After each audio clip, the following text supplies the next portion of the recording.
There is no stress here. There is no pressure. Just abundance and healthy curls. That's what we going for.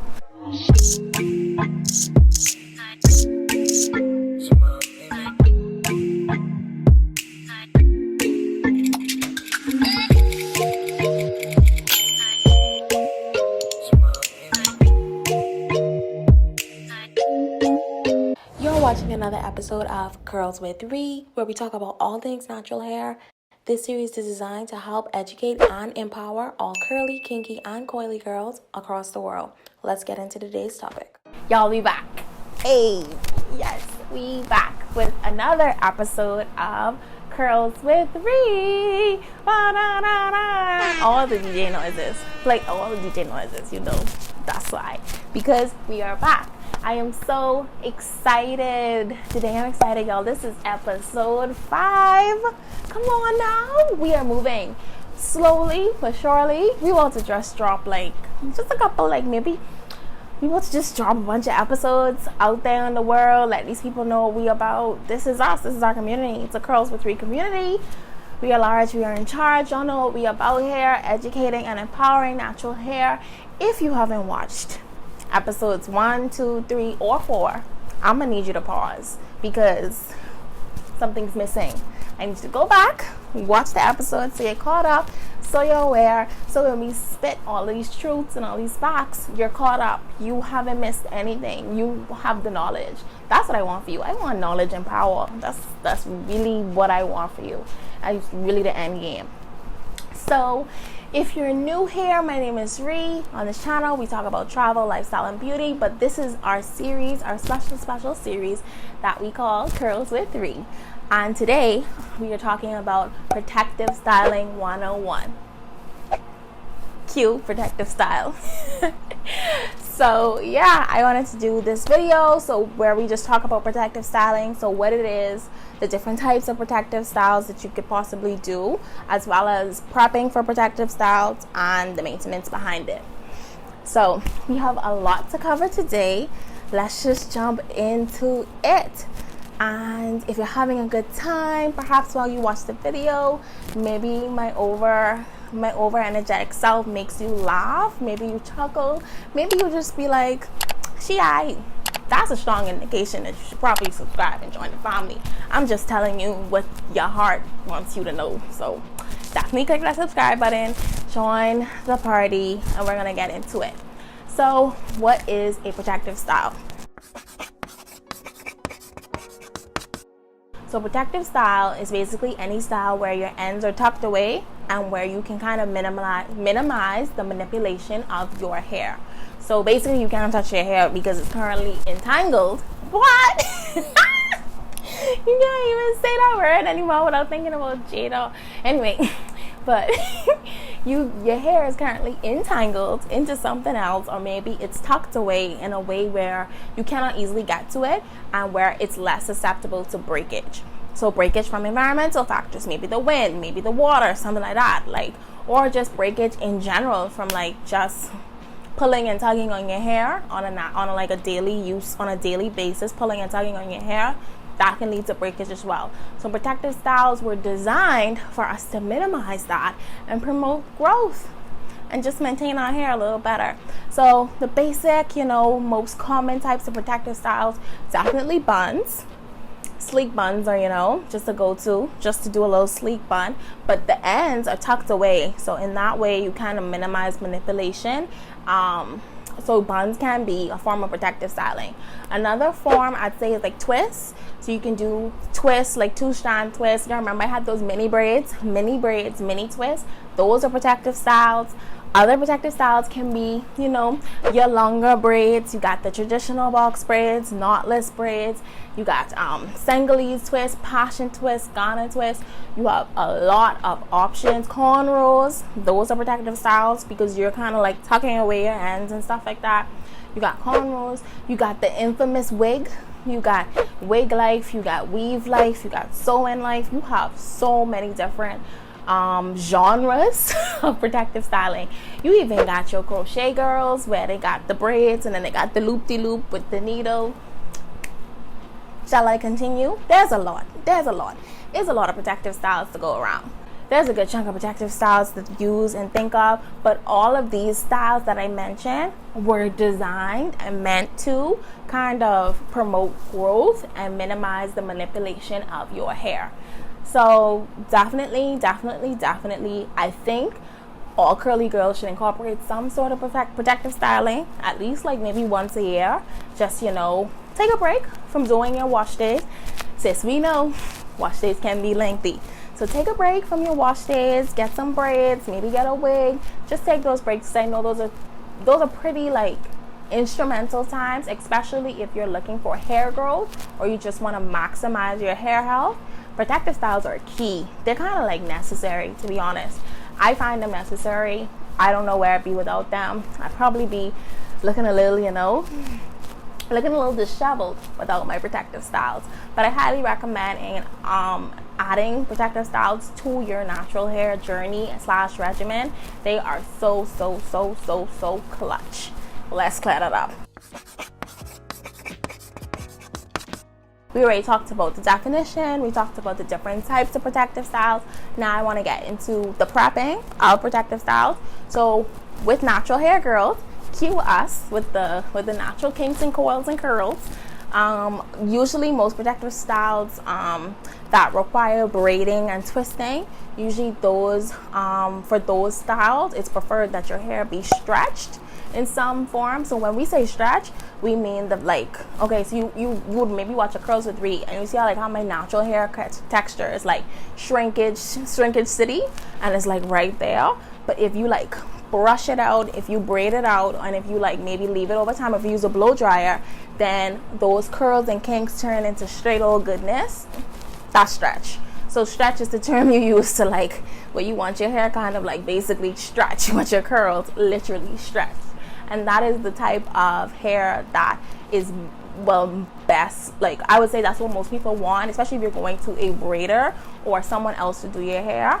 Stretched hair is always advised because it's just a little bit easier to handle than natural hair and your kinks and your coils and stuff like that.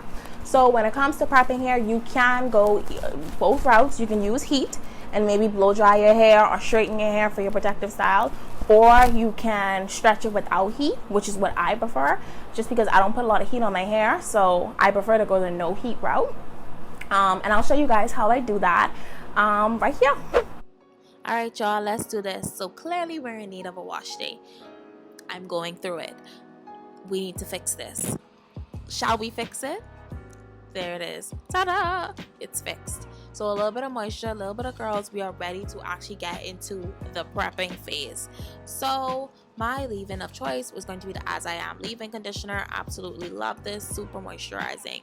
And just to break it down, this is 2 days from now, but what I did is I just put my hair into chunky braids and I used some elastics or rubber bands, and I basically stretched it further using the elastics. And this is legit how I stretch my hair without heat.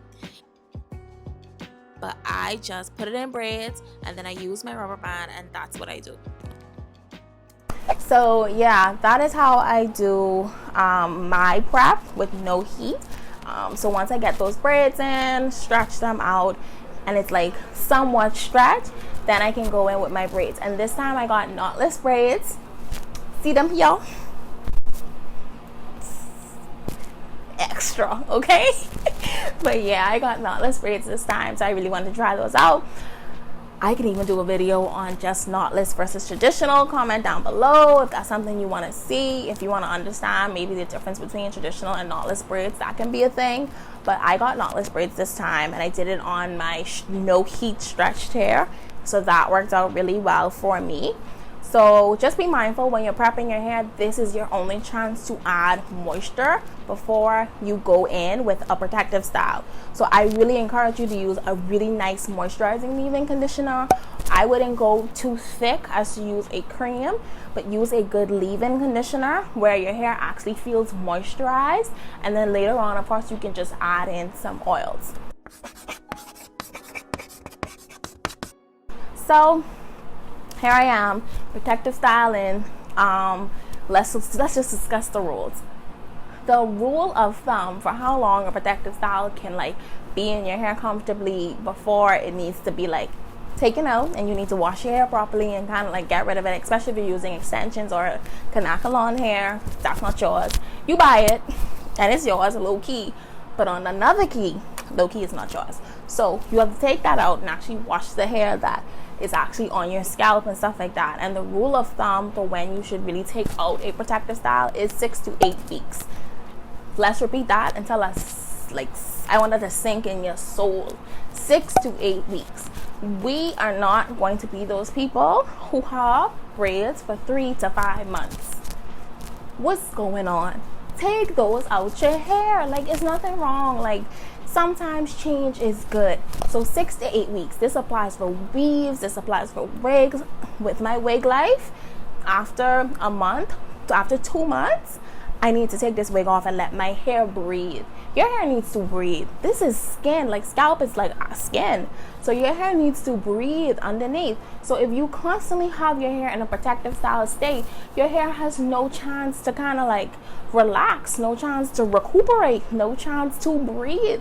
So 6 to 8 weeks, we are taking our protective style out. I don't care if it's a bun. Well, first of all, buns is actually a significant thing, because you really shouldn't have a bun in your hair for probably more than 3 days, because after a while, that area that the bun is sitting in, it's not getting any circulation, sis. That area is dead because you have all your hair scrunched up into one area. So after 3 days, I'd say for a bun, 6 to 8 weeks for wigs, weaves, long Kanaka braids, passion twists, anything, 6 to 8 weeks, take it out. If you take it out even earlier, good for you. You let's just not pass 8 weeks mark. Let's just take our hair out all the time. That's something we can commit to for ourselves. So 6 to 8 weeks. I'm repeating it again because it has to be drilled down into your spirit. Okay, now we're going to talk about maintenance. So during these 6 to 8 weeks, we can be doing something. So we can be doing something to make sure that the hair underneath that is being protected are actual good old natural kinks and curls. We want to make sure they are well taken care of. So we're gonna like moisturize a little bit, maybe do some oil, stuff like that. So I just want to talk a little bit about how we can maintain our hair during those 6 to 8 weeks. What I like to do is every maybe 2 or 3 days, or every other day, I really like to wait for my scalp to tell me. So I just want to mention a couple of products that I use. So we're talking about maintenance of our hair and what we're going to do to take care of our hair during those 6 to 8 weeks that we have in our protective style. So what I recommend is just going in with some oil and just doing a nice little oil rub on your scalp, just to kind of get that circulation and just to stop the dry itchy scalp problem that usually comes from wearing protective styles. So what I like to use is this is the two that I'm currently using now in rotation, dealing with my knotless braids. So I'm not gonna recommend anything to y'all I don't use, but this is the Mielle Organics Rosemary Mint Scalp and Hair Strengthening Oil infused with biotin. So it encourages growth and stuff like that. So I love to use this on my scalp. Y'all know I'm a mint fiend, okay? So I love a little mint action. So I've been using that on my lighter days, because almond oil is a very light moisturizing oil. That's what I really enjoy about it. So I use my mint almond oil just on those days where my scalp is a little dry, and when I want to go in for something heavier, because I am aiming for hair growth here now. We want our curls to be long and luscious, so I am trying this Ayurvedic hair growth oil that I got from Simply Natural from her collection, and it's infused with herbs and clays, and it's just a super mega potent herbal oil, and it's supposed to help stimulate and grow weak brittle hair. It basically, the words on the bottle says you need no other oil to reach maximum growth. So I've been alternating between these two. So one day I'll use this, and then for the next 2 to 3 days I don't do anything, and then I'll probably follow up with this just to make sure my scalp is actually moisturized and stuff like that. So that's basically all that I do. I wish I did more. To be honest, I'm not a huge person when it comes to washing your braids and stuff like that in between. So to make sure that my buildup is low, or at least at a moderate level, because it's not like you can avoid it forever, I'm using oil, so I have buildup. I like to use two products that I find to be so clutch. I love these two products, legit. I don't wash my hair sometimes depending on my protective style because I have these two products in my arsenal that I know they got my back. I know they're on my shelf and I know they can ride for me. So this is the Shea Moisture Jojoba Oil and Yakuba Butter No Rinse Foam Cleanser. It's designed to clean and refresh cornrows, box braids, weaves, and extensions. It's legit from their protective styles line. So Shea Moisture came out with this no rinse foam cleanser and I love it. So what I'll do in my midway mark, so I usually probably keep in my style for 6 to 8 weeks. So probably like at the 4-week mark, I'll actually 3 to 4 week mark, I'll actually go in with this. I'll show you guys what I do, but I put it on mainly the front of my hair because that's the area that I'm concerned with the dirt, because nobody can really see the back of my hair. So the front of my hair is really where I'm concerned. But I use my no rinse foam cleanser, put that on, and really just wipe away some of the dirt and just like make sure like I can at least get some of the dirt off the edge, the start of it. Pause. Y'all know I'm gonna show y'all what I mean, so this is it. I've had these braids in for about 4 weeks right now. There's a lot of buildup, especially around my edges because I have been using edge control, so let's clean that up. I'm using that no rinse foam cleanser that I rave about from Shea Moisture, and I'm going in each part. I am putting that in. I'm trying to lift some of the product buildup, so I really focus on massaging my scalp, making sure that I am getting out, like I'm wiping out as much buildup and dirt as possible, and I am going through each part, each section, mainly in the front because like I said, like that's where the huge buildup issue is, and I'm just going through and massaging it, guys, and it works. I'm gonna show y'all how it is after. So I'm going through each section and I'll just kind of massage it in, make sure I get it because it just has a lot of carrot seed oil and a jojoba, so I really want that in. And look at how clean my scalp is after. Like, my scalp is just a brand new scalp. And then I like to follow up with the same line, Shea Moisture, jojoba oil, and Yakuba butter, the odor neutralizing mist, because nobody wants funky braids. We don't be walking around with your braids funky. And it's so easy to smell, like even if you have a wig or a weave, like smell it. If it smells a little rough to you, it's gonna smell rough to everyone else around you. It's a good indication. So what I do, just shake this up. It smells so good. And I just be putting this all, look at me, I'm a mess. I love this. It smells so good. Why does it smell so good? It has carrot seed oil, same thing, soothes and deodorizes. It's color safe, silicone and sulfate free. So these two products, Shea Moisture has a whole protective style line that is pretty dope, and I'm actually gonna look into buying more products from it. But these are the two holy grail products that I'm going to repurchase over and over because they are so clutch for protective styles. You don't actually have to go in and wash your hair every 2 weeks, 4 weeks, and stuff like that, especially if you're natural, because if you're natural hair, you realize your hair's gonna frizz right out washing your hair and stuff like that.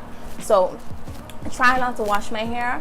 I try to lean on these two products unless I go on a pool or a beach and my hair is dirty. Then I'll go in and actually wash my hair and just try to get some of the dirt and chemicals out of my hair. But that is mainly how I maintain my hair. I use two oils that I kind of rotate between, and I use my Shea Moisture protective style products, and I basically make it through those 6 to 8 weeks. Anytime your hair is not in use because you are home and this is quarantine, what you can do is put on your little satin cap and go to bed, my love.